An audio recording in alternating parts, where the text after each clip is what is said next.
1 week to the 2020-2021 school year, the back-to-school fever grips school authorities and parents. The enrollment in institutions, the purchase of school items, and the frenzy in bookshops where 80% of manuals are available constitute our school resumption package. Bamboo, the evergreen perennial flowering plant with a better physical performance and eco-friendly nature, is picked over material for the construction of houses. The marvels of bamboo were presented in this newscast. The Cameroun Football Federation and the Professional Football League called to resolve their discord and avoid inflicting disgrace on the country's enviable football, whose local championship for 2020-2021 is yet to kick off 3 months before the African Nations Championship in Cameroun. Good evening. Those were the headlines of this 7:30 news.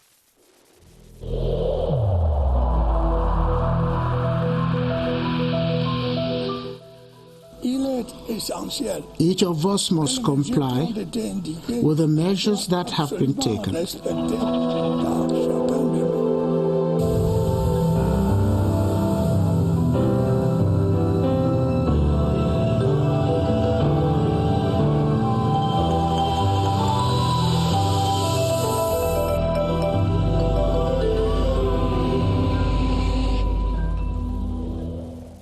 The new school year is a week away, and education officials, just like parents, are engaged in preparations that are gathering steam. While the pedagogic week is ongoing, some parents are seeking admissions for their offspring who have been successful in official examinations or opting for a switch in institutions. Cynthia Saptala paints the back-to-school picture in the nation's capital, Yaoundé.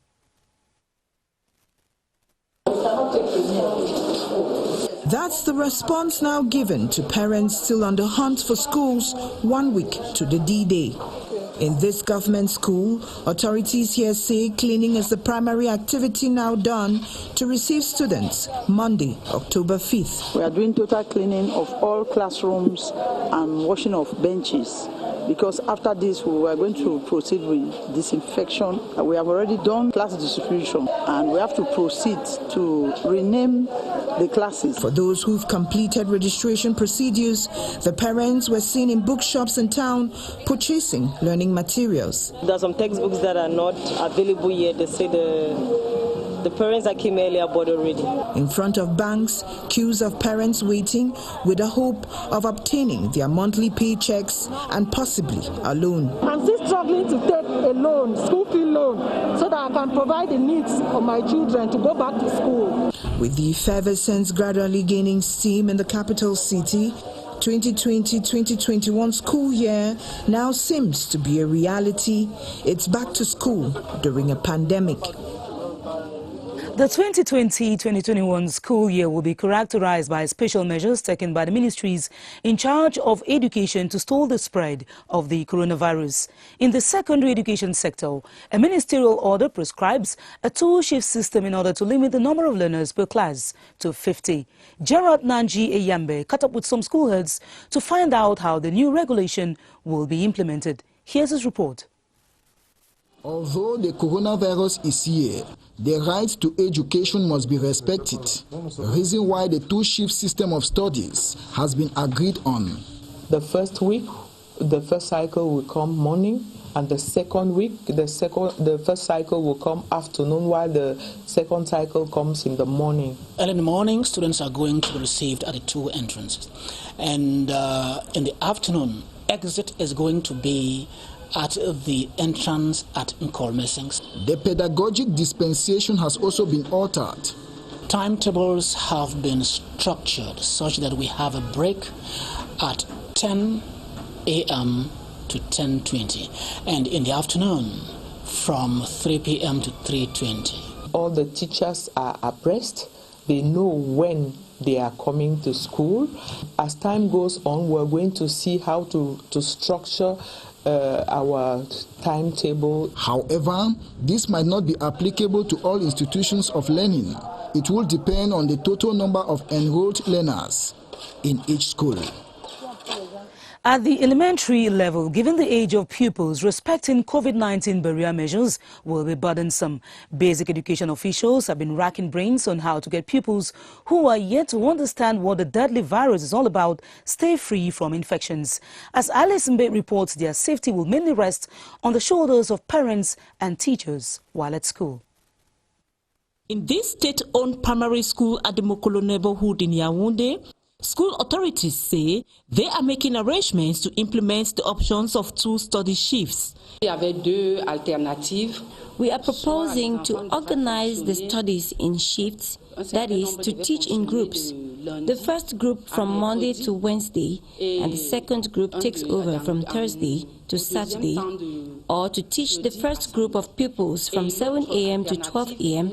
and the second group from 1 p.m. to 5:30 p.m. every day. We have 50 to 60 children in each class and 2 per desk. Some teachers will work in the morning, while others work in the afternoon. The central government English primary school, on its part, has the required infrastructures and is therefore not directly affected by the set measures. All the classes are below 50. We have just made some new benches to make sure that the sitting position of the children will be respected. While waiting for the ministries to okay the options proposed by the different schools, hygiene and barrier measures are well on course in these schools to bar the way for the COVID-19. While the school authorities are summoned to contest the coronavirus, 13,000 primary schools across the nation will each receive 3 essential textbooks free of charge this school year. At a press briefing in Yaoundé today, Basic Education Minister Professor Laurent Tudingwa revealed that the donation comprises the English, French and Mathematics course books for classes 1 and 2. Rahanato Saleh reported it will increase the average textbook ownership ratio in the country. It is good news for the basic education family. 13,000 public primary schools in the country will each receive 3 essential textbooks free of charge for the upcoming school year. The main aim is to develop a new national textbook policy and to distribute 3 essential books to all public primary schools free of charge. The textbooks include a French course book, an English course book, Mathematics course book, and will be distributed to classes 1 and 2 of both the English and French subsystems of education. The Ministry of Basic Education will distribute with its own internal resources 2 other books, complementary textbooks for the same classes in education priority areas. The objective, increase the average textbook ownership ratio from 1 textbook for 12 pupils to 1 textbook for 2 pupils, with each classroom being entitled to a total of 5 textbooks. Minister Laurent Tudingwa of Basic Education has reassured that distribution will begin on September 30, 2020, as the books provided with funds from the World Bank are already in stock. The school resumption buzz is yet to be felt in some parts of Douala as bookshop owners hold that in spite of the availability of 80% of school manuals, parents are yet to make purchases. They blame the low turnout on the coronavirus pandemic and the uncertainty that grips inhabitants. Roslyn Forsa walks us through some bookshops in Douala for an eyewitness account. At this time in previous years, many bookshop owners in Douala complained of the non-availability of school manuals. This time around, the complaints have changed. 1 week to school reopening, bookshop owners say stocks are ready, they are just waiting for customers. Textbooks and the other school curriculum manual, most of the Anglophone subsystems, the books are available at 99%. The Anglophone subsystems, only some few books are still to come. To them, the timid turnout of parents to purchase school books for their kids can be attributed to the COVID-19 pandemic. Parents are coming so timidly. However, the few parents who visit bookshops 1 week to the start of school are happy that school manuals for their kids are available. The major problem now remains what is needed for them to have the books, and that is money. In the North region, the back-to-school frenzy is building up rapidly. Registration of old and new students is going on unstirred in schools as school administrations explain the new dispensation. In markets and bookshops, stationery is purchased, while tailoring workshops and travel agencies have a bunch of customers to attend to. Vanessa Snamong reports on the back-to-school fever in the north. Pressure is felt in almost all domains related to school resumption in this part of the country. Schools in the region's capital, for instance, are into final touches. Concerning admission, it is a little slow. We have everything to counter the COVID-19. The compound is already set. I've already started registration. Roads leading to the Gara main market are congested and parents crowd the shops. I came to this shop to pick a few things that are still remaining, like uniforms. Business is going on, though a little slow. I have stocked my shop with different kinds of books. Tailors too are overwhelmed as they worry about delivering school uniforms on time as the countdown to October 5 narrows. Members of the National Assembly have been reaching out to pupils and students in the Northwest region who will be hitting the roads to school on October 5.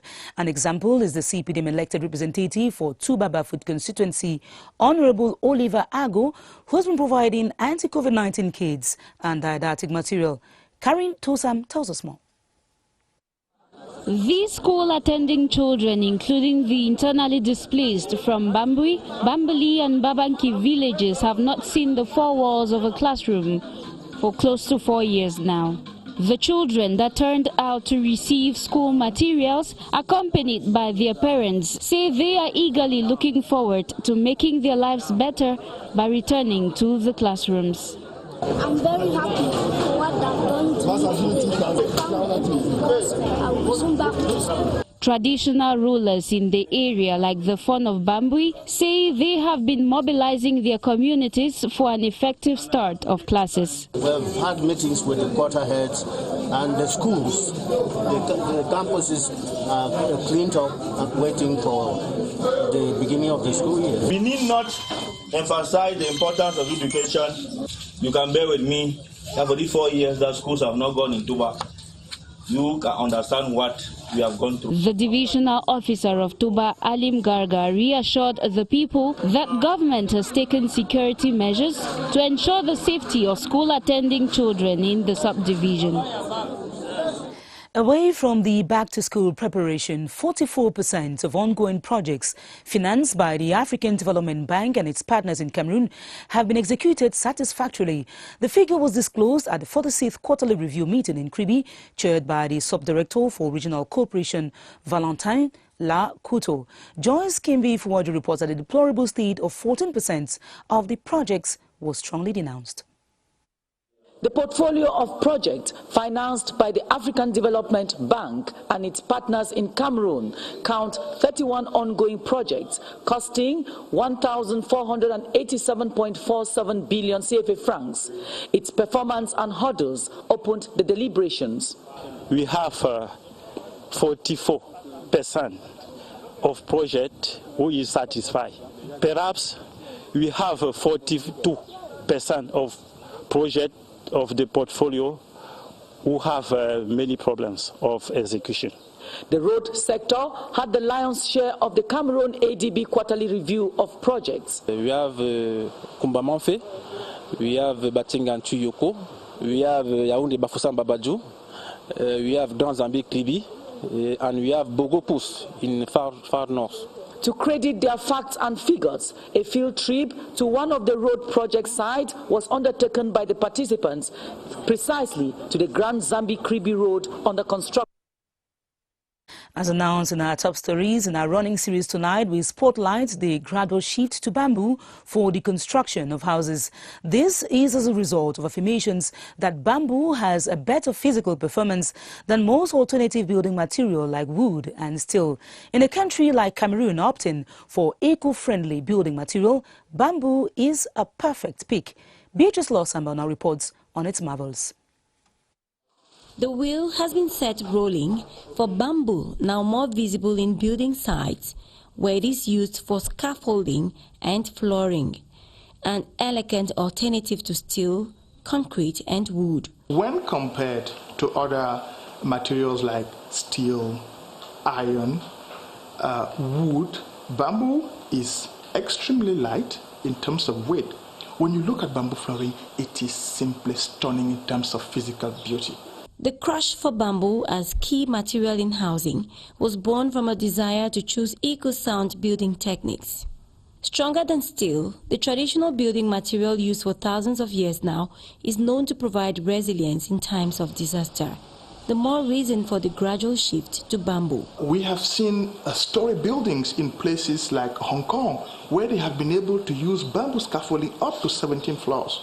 And to be able to reach this level, we need to standardize the process of building with bamboo. The future looks green for this fastest growing plant in Cameroon, which country boasts of about 1.2 million hectares of natural bamboo, and nurses dreams of not only building houses, but livelihoods from bamboo corms.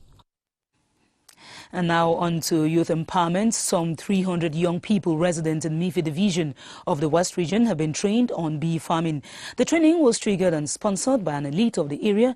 Prime Ministers at the Secretary General at the Prime Minister's office, Professor Pascal Ndihi Kante. As we hear this report by Ngu Henry Tesambe. The three-day training was carried out in Kwo and in Dumdi in the Bafusam 3 subdivision. The over 300 youths were trained in bee farming. We are satisfied because students acquire everything that we prepare for them. For example, students now they know what is beekeeping. They can go and create their apiary, and after the apiary, they know how to do monitoring of their apiary. The trainees are expected to group themselves into common initiative groups so as to benefit from support from the government through the Livestock Development Project, PRODEL. They have expressed gratitude to Minister Pascal Ndihi Kante for the initiative, which will help them generate revenue and alleviate poverty. Onto health, a nationwide campaign to vaccinate against rabies has begun today on the occasion of the 14th International Day Against Rabies. It is celebrated on the theme, Let's Collaborate and Eliminate Rabies. The campaign was launched by the Minister of Livestock, Fisheries and Animal Industries, Dr. Tiger. A veterinary doctor, Dr. George Mveng, now puts the campaign into context. Take a listen. More than 98% of the rabies cases are due to pets. So we want to vaccinate all those animals that are in our houses, dogs, cats, primates, and we want people all around Cameroon, all around the central region to come and vaccinate their animals. The campaign is nationwide. The Ministry of Livestock, Fisheries and Animals Industry has instructed all the regional delegation to go on with the vaccination campaign on this special day.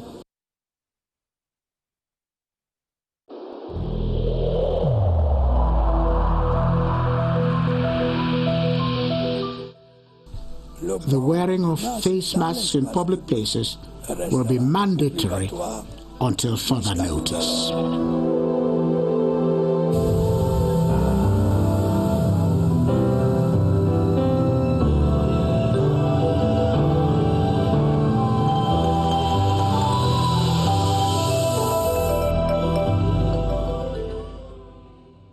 In COVID-19 news, there are over 800 active cases of the coronavirus in Cameroon, and with the resumption of the school year around the corner, Cameroonians need to stay vigilant to avoid an increase in infections. Although health experts acknowledge physical distancing may be hard to abide by, the wearing of face masks and the frequent use of hand sanitizers or hand washing are fundamental. Baldwin Sama is at the Public Health Emergency Operations Center with his guest, Dr. Joseph Fokam, to explain how this should be done. Hello, Baldwin.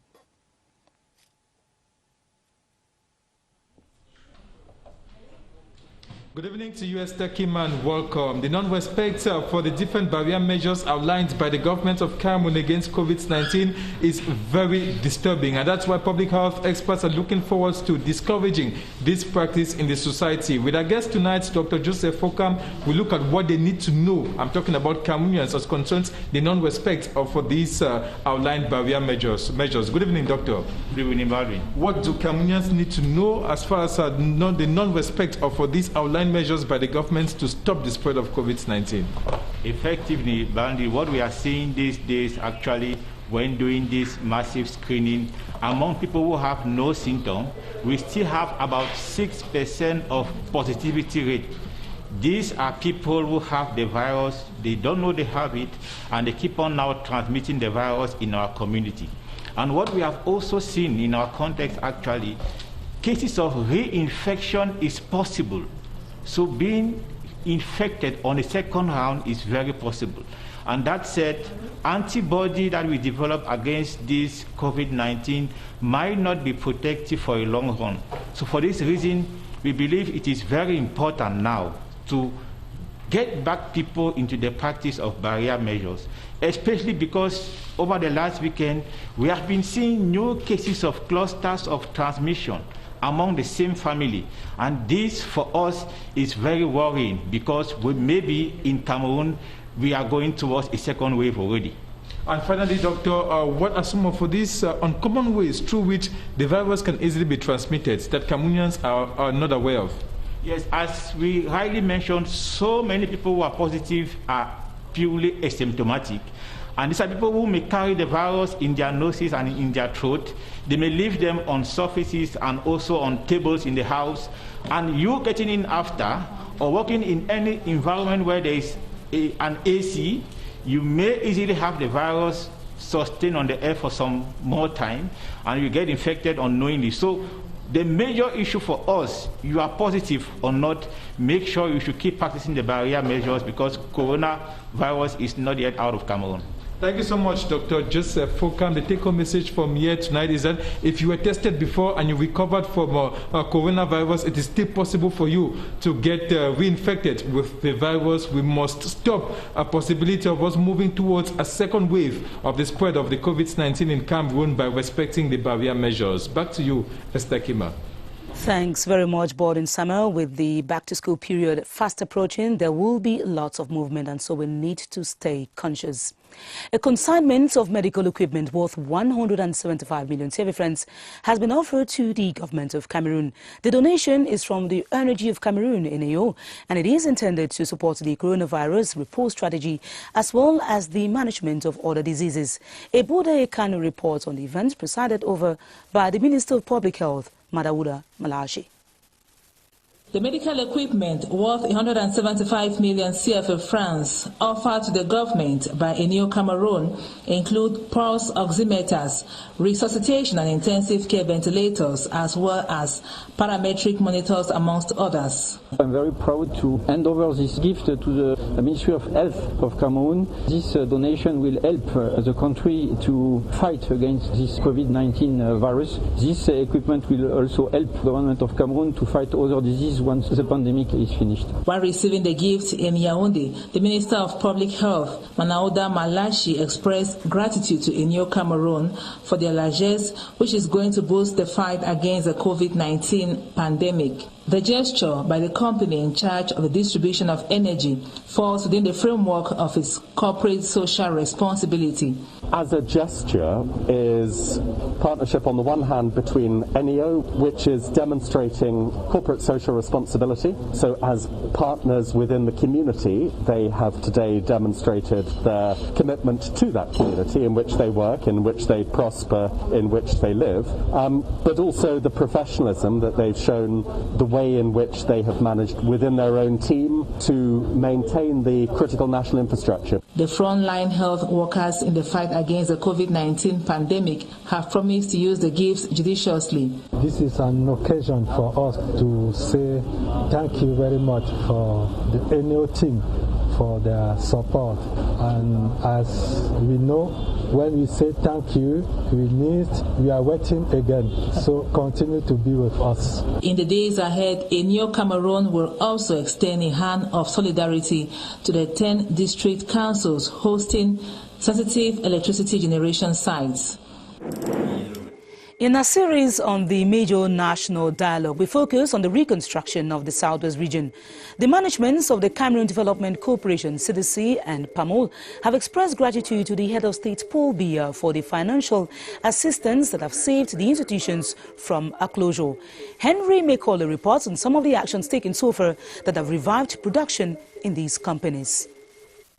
For the past 4 years, CDC and PAMOL have been going through tough times. We would require close to 8.8 billion francs to take off. After we carry out the assessment of Iwani oil mill, if we take the plantation, that we are somewhere around 68 billion francs. In their plight, the authorities of both corporations say that from time to time, the government has been coming to their aid. The factory is still working, though timidly. We are able to have had 1,000 tons of oil milled in Dian. We are active in the palm oil sector in some estates, and we are producing palm oil. We have been able to produce some rubber, very small, 400 hectares of banana, which we envisage should come into production in the next 3 to 4 months. During their recent board meeting, the chair of CDC, Mr. Benjamin Itwe, emphasized that if CDC is even managing to function today, it is thanks to the head of state, Paul Biya, who has shown a lot of concern for the corporation. That is why the general manager of CDC, Franklin Goninjie, just like the general manager of PAMOL, Chief Mechanic Charles Okon, have not stopped expecting that once again the head of state will come to their help. In sports, 3 months to the start of the 2021 African Nations Championship, Cameroon's football championship for the 2020-2021 football season is yet to begin. One of the reasons is the discord between the Cameroon Football Federation and the Professional Football League. It is imperative that both parties respect the verdict of the Court of Arbitration for Sports in order to stop the country's football from drowning. Baldwin Sama tells us how these can be averted. The unending tussle between the Professional Football League and the Cameroon Football Federation delaying a possible resumption of football activities, football analysts insist government recommendations and the decision by the Court of Arbitration for Sport must be respected by both parties. Both parties should first show a little bit of good faith.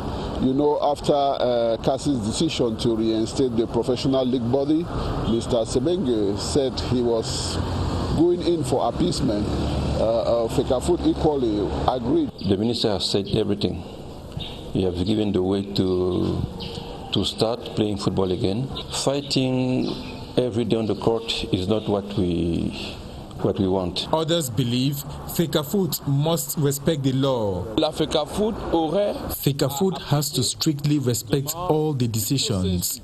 They must implement everything that has been decided. An ad hoc committee should be set in place between LFPC, Fecafoot, in order to lay down the basis on which the league can resume. There is every need for our championships to kick off, thus a need to see an end to the persistent tussle between Fecafoot and the Professional Football League. The technical accessories offered to the sports community by the head of state, His Excellency Paul Biya, have been described as timely. The assertion was made by the Minister of Sports and Physical Education, Professor Narcisse Molekombi, today during an exclusive interview with CRTV. Romeo Nkenyu reports that it is an added value to Cameroon's efforts to host international competitions. The sport family in Cameroon is now in possession of 80 different collections of animation equipment, amongst which a stage, audio and video mixers, plus cameras. The gift from the head of state is described timely by Sport Minister. The head of state is hereby demonstrating to the sports community and Cameroon that he is a man of his word. The accessories will first be used during the opening and closing ceremonies of the African Nations Championship CHAN next year and later on during the 2022 AFCON tournament.